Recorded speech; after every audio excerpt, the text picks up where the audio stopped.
Olá pessoal, olá família típica, nós estamos aqui em mais um encontro. Hoje nós vamos nos propor a responder a seguinte pergunta. Eu sei que aqui na nossa comunidade, entre as pessoas que estão inscritas, além das famílias atípicas, famílias que têm uma pessoa com deficiência entre os seus entes queridos, mães atípicas, pessoas com TEA, nós temos também uma grande comunidade de profissionais que trabalham com essa clientela com TEA e com deficiência. Estou me referindo a terapeutas, médicos, neuropediatras, psicólogos, psicopedagogos, uma série de pessoas que trabalham, inclusive, clinicamente com essas crianças com deficiência.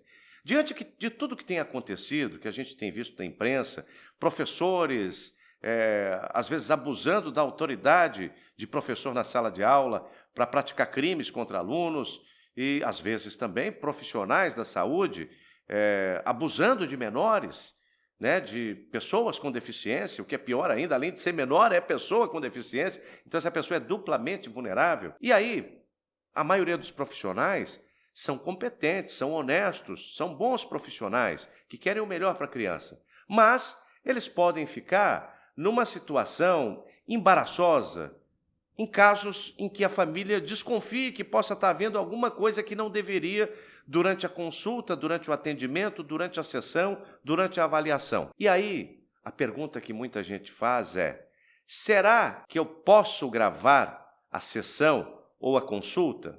A sessão de terapia ou a consulta, será que isso pode ser gravado, ficar registrado em vídeo e em áudio para um momento em que for necessário ou que alguém solicitar? Se você quer saber qual é a resposta a essa pergunta, aguenta aí que eu já te falo.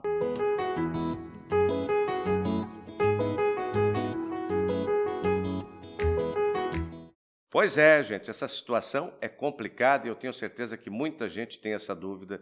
Desde a mãe da criança atípica, que manda o seu filho para terapia, que manda o seu filho para uma consulta, que muitas vezes tem que se afastar do seu filho para que algum procedimento seja feito, né? Isso pode acontecer no âmbito das terapias, isso acontece todo dia na escola, que você tem que deixar o menino, e às vezes a mãe não sabe o que está acontecendo. Eu gravei dias atrás um vídeo falando sobre a possibilidade da pessoa gravar uma interação entre a criança com deficiência e o professor ou outra pessoa escondido, ou com um microfone, um gravador escondido na mochila, como aconteceu recentemente e acabou revelando, as gravações acabaram revelando o cometimento de crime contra os alunos e, em outra hipótese, uma aluna da sala de aula gravou tudo sem autorização dos sujeitos e protagonistas do vídeo através do celular. Eu concluí que ambas as provas eram válidas para efeito de incriminar quem praticou a agressão e que os pais, ou seja lá quem tenha captado as imagens, embora sem autorização, não haviam cometido crime, porque naquele caso era justificável que se fizesse a gravação, mesmo sem autorização.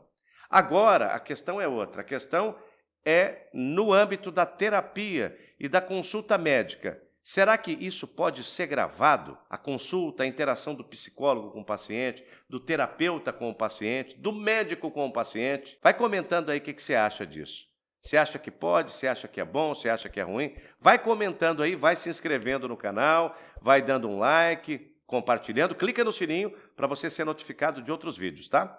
Bom, vamos lá. Você já deve ter ouvido falar de vários episódios que foram divulgados em rede nacional várias vezes no Brasil e que geraram grande comoção social de abuso entre profissional da medicina ou da terapia e o seu paciente. E não se iluda, o estado de vulnerabilidade diante de determinados procedimentos não é coisa que acomete só a criança com deficiência. Uma mulher adulta anestesiada, ela é tão vulnerável quanto uma pessoa com deficiência.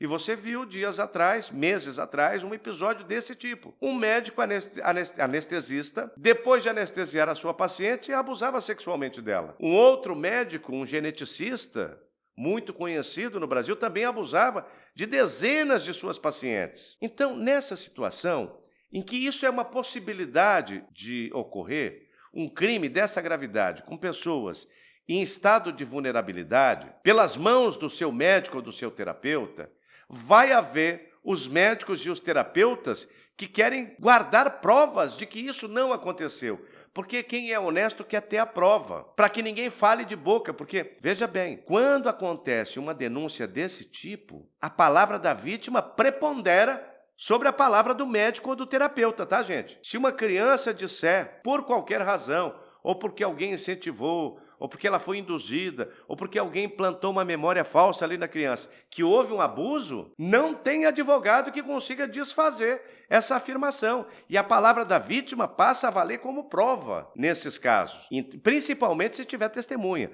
Então, gente, o bom profissional que fica em situações de grande exposição diante dos seus pacientes deve tomar suas precauções e muita gente pensa nisso. Será que eu posso gravar a sessão? Eu penso que as mães de crianças atípicas, prefeririam que todos os terapeutas e médicos gravassem os momentos em que estivessem sozinhos interagindo com a criança. Tenho certeza absoluta. E vou te responder. Pode sim. Eu acho que não apenas pode, mas deve.